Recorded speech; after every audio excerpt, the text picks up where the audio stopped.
Hi, I'm Dr. B, a psychiatric nurse practitioner. Today I'm talking about 3 things to remember when grieving the loss of a child. They say that losing a child is the absolute greatest loss and the most difficult grief for anyone to ever experience. Unfortunately, I'm sharing a very intimate topic that I have personal experience with. I want to start by introducing you to my 2 boys. Johnny and Reggie. We applied to be foster parents in April of 2003, and I remember the day that Child Protective Services called us to say that they had a boy there that needed a place to stay tonight, and they believed that he was a perfect match for us. We were super excited. We had been waiting over a year, and so we rushed down to the Child Protective Services office. And when we walked in to the room to meet Johnny, there were 2 girls there. And they said, oh, by the way, those are his sisters. And they don't have a place to stay tonight either. And so when we thought we were going to adopt 1 boy, we ended up with a 3-child sibling group. So lots of transition and bringing them into our home. We had already adopted 2 children, and we had 2 biological children. So this completed our family of 7 kids. And in July of 2005, we went on our first family reunion to my father's side of the family. So this is in Kentucky. And, just these kids had never left Dade County, which is, kind of inner city. And they went out into the country of Kentucky and, riding in the back of pickup trucks and riding on 4-wheelers and swimming in the river and climbing mountains and playing in the mud. And this was a very different experience for our adopted children. One afternoon, I went kayaking with my cousin, and Johnny went down to the eddy hole to go swimming with a couple of the other boys. And just a normal, wonderful day in the mountains. And I remember being in the kayak, and I had been to Kentucky many times and never had seen a ranger in the park. And as we were coming down the river, there was a ranger standing on the side of the rock. And he wouldn't let us continue down the river. And my cousin, who is very familiar, also knew something was seriously wrong. And we were upriver from the eddy hole. And we knew that our boys were down at the eddy hole. And so my cousin went running, which was about a mile. And he told me to wait at the road. And I remember very distinctly my uncle coming up to pick me up. And I just knew as I looked in his face, it was seriously wrong. And none of my family was in front of me. Right? And he said, Johnny's drowned. And that's all I remember. And all I could think about was his 2 sisters. They had been through so much. We adopted them at 9, 10, 13, and just lots of loss, trauma. Everything that could go wrong for a kid went wrong for these kids, and I had promised them that I would protect them and that they were safe now. And so I'm not sure exactly what happened from that point, but I just knew that I needed to get Christina and Kayla there. And next thing I remember, we're standing on the bank of the river, and my husband was praying for them to bring Johnny out of the water alive. And as a nurse, I knew that, he had been underwater for a good 40 minutes. There was no possible way. And I just remember wanting to hold them, wanting to hold Christina and Kayla and apologize that I wasn't able to protect him. And I wish I could say that was the worst thing that's ever happened to us. even with all my psychiatric experience, we did not grieve properly. Look back and I know that I didn't give the girls an opportunity, and I didn't grieve myself. There was too much going on. So that was July of 2005, and we, came back and just tried to get our life back together. But my youngest boy, Reggie, was starting to get sick, and there was something wrong with him. We were going through lots of testing. And then on December 24th, 2006, Reggie had his first grand mal seizure. And I remember watching him seize in the backyard at our annual Christmas Eve breakfast. And I knew there was something seriously wrong, that this was not just epilepsy. Like, we had been through all of these testings and trying to figure out what was wrong with him. And unfortunately, this was the start of a very painful journey of degeneration. And in 2009, he was diagnosed with DRPLA, which is a progressive terminal illness. And when they found it in him, we knew that it was genetic. And so they tested the family, and my husband and daughter also had DRPLA. And I remember the day that we got the news, it was like it hit us like a ton of bricks. And I know that we had not even finished grieving Johnny or anything else that was going on in our life. So this continued, and as you can read in our book, the girls got into their adolescent years, and their trauma and their grief that had never been dealt with just became evident in a lot of rebellion and some very, very difficult times in the midst of trying to keep Reggie healthy. And but the blood just kept taking away his brain. And on October 30th, 2016, Reggie was sick that morning, and I should have taken him to the hospital. And I'm still working on forgiving myself. But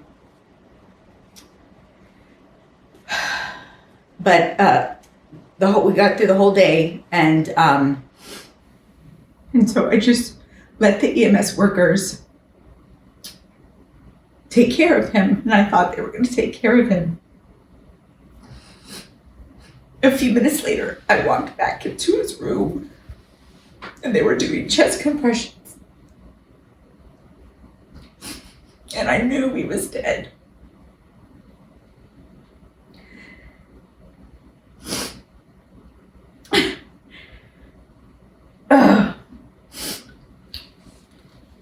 People ask me sometimes how I'm still functioning. And I seriously have found a way. And this video is not about me. I needed to tell my story so that you know that this is firsthand. But if you're watching this video, you've probably lost a child. And it is the hardest thing you'll ever do. And it will take a lifetime. And you may need professional help. But there seriously is a way. I remember as I was attempting to grieve, I'm in the psychiatry field, so I know psychiatrists and doctors and counselors and clergy. And I went to a lot of people, and the advice that I kept getting was, I don't know how you're doing it. And I'm like, that's not helpful. And so I knew that I had to figure out a way. I had to figure out a way to grieve and function and be able to share that with people, because there was nothing else out there. So there is 3 things that I challenge you that you must do in this process. And the first is to actually choose to grieve. Now, anyone that's taken even a high school level psychology class has gone through the stages of grief, denial, anger, bargaining, depression, acceptance. To someone who has experienced grief, I don't think that actually applies. Of course, we have to accept the reality that our child is gone. And you may experience depression. You may need professional help, even medication if you have to. Stress and grief in and of itself decreases neurotransmission. And so I don't care if you've never had depression in your life, you may need help at this point, and that's okay. And you have to take care of yourself. And I remember everyone, saying that in the process. Take care of yourself, get a massage, do acupuncture, and exercise, and do these things. And I couldn't really do any of them but massage. But I committed to scheduling a massage once a week and just going in there and passively letting someone else take care of me. And sometimes I would even cry during the massage. But, I do think it was helpful. I mean, I think a lot of times when you're going through this, you think, that's not going to help me. It's not going to take away my pain. So what's the point of doing it? And I just encourage you to take some steps to do some of those things, because your whole health, your whole body, if it's not healthy, it's going to even be harder in this process. So the first is to choose to actually grieve. And so how do you do that? If I say that this, process that they've been teaching us doesn't actually work, how do you actually grieve? And unfortunately, you must feel the pain. Like, there's no other thing to do. Not suppress it. You can't say I felt the pain, when it happened, and suppress it. You just have to feel it. I mean, sometimes I just grab my heart and allow myself to be overwhelmed with this excessive sadness. And I've actually coined this term of controlled grief, because I think that if we don't actually take control of our grief, it's going to come out in other ways. It's going to come out in depression, anxiety, not being able to function. So what I do, and this is, that second step of making a conscious effort to feel the pain, is I take time and I will pull out pictures. Sometimes I'll wear Reggie's sweatshirt, and I will allow myself to remember. I'll allow myself to remember what happened that day. I'll allow myself to remember all the things that we lost in the process of him progressing in DRPLA. And I'll take specific time to do that, especially anniversaries, birthdays, holidays. But the thing about controlled grief is that it needs to be time limited. You need to give yourself an hour, 2 hours, sometimes a day to grieve, but then you put it away. You go to sleep and you wake up and you choose to find hope. For example, and we just passed the 3 years of Reggie's death. So it is still fresh, and I am okay. I function and help people, and this is going to be a lifetime, but I can tell you that I am okay. So for example, Reggie died on October 30th. That week of October 30th, I decreased my workload, and then on October 30th, I don't do anything. And if I have to lay in bed all day wearing Reggie's sweatshirt and holding his ashes, then that's what I'm going to do. But I'm also going to go to sleep and wake up the next morning and choose to celebrate. So obviously October 31st is Halloween. So, we have started a tradition of having a Halloween party. And I have a good time, and I make sure that I do my controlled grief.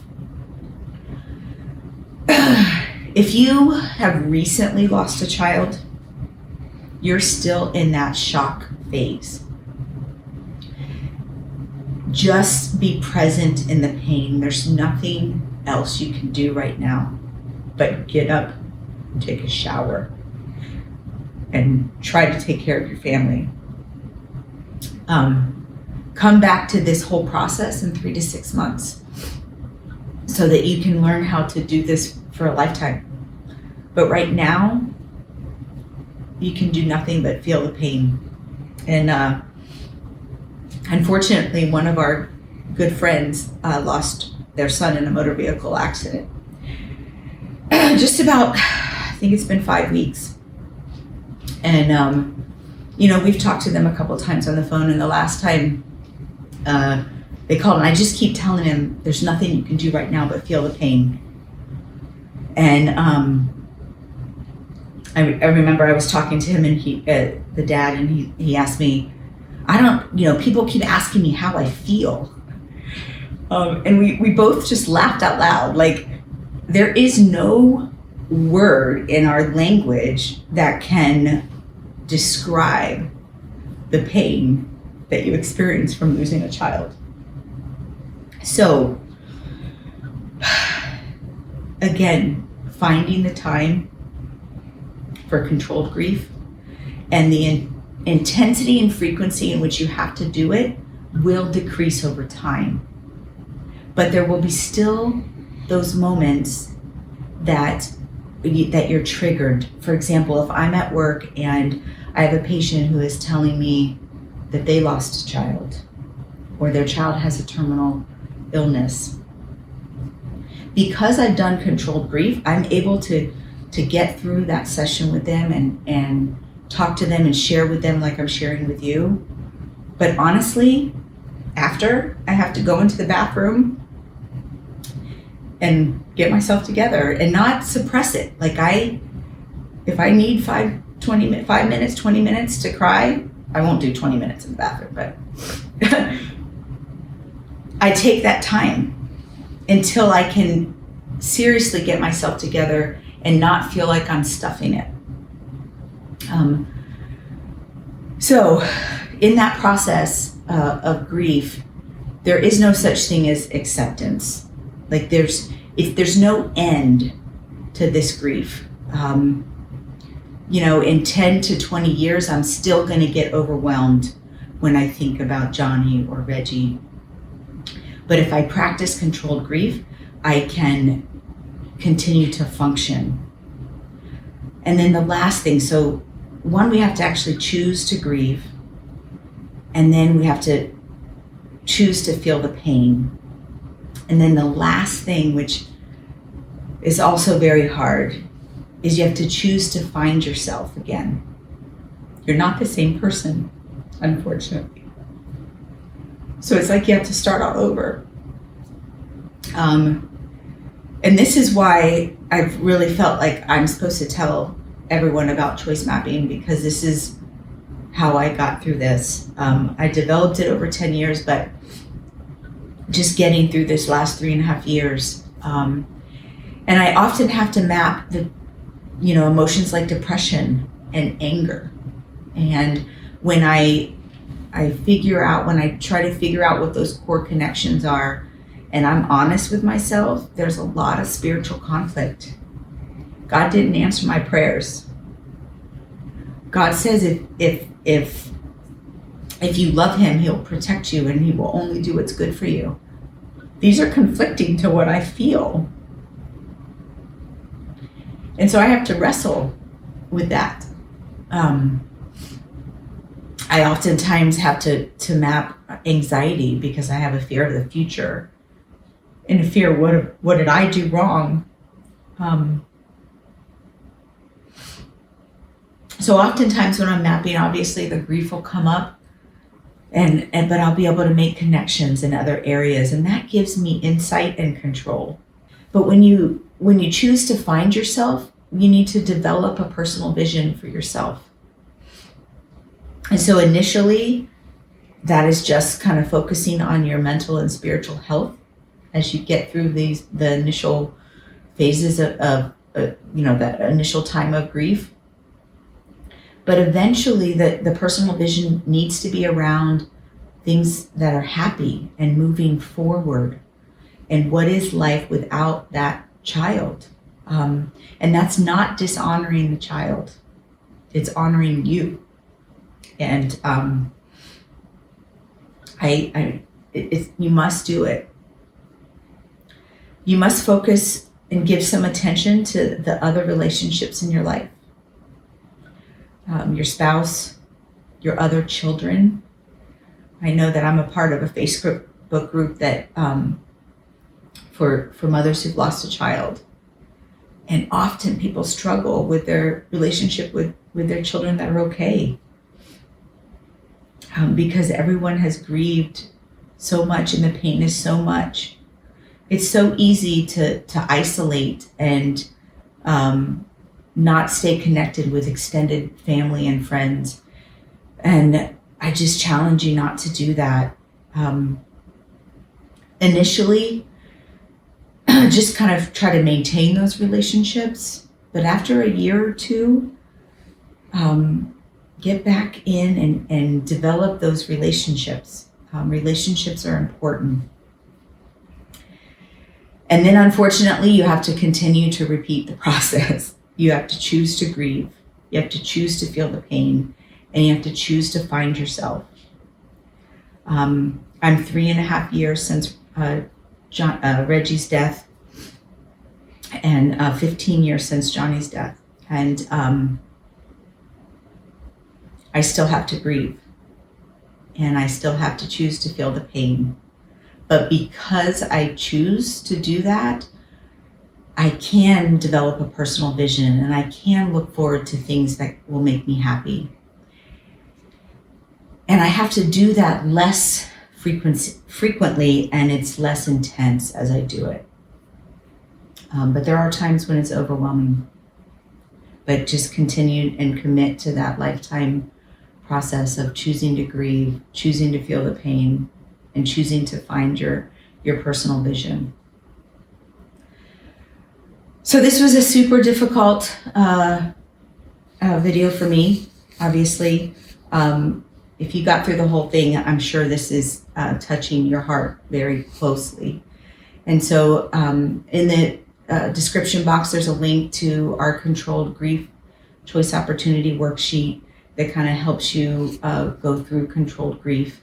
And if there's anyone that you think would benefit from watching this, please share it. Like, comment, subscribe. There's so much more to what we're doing in these videos. And remember, you are mentally strong.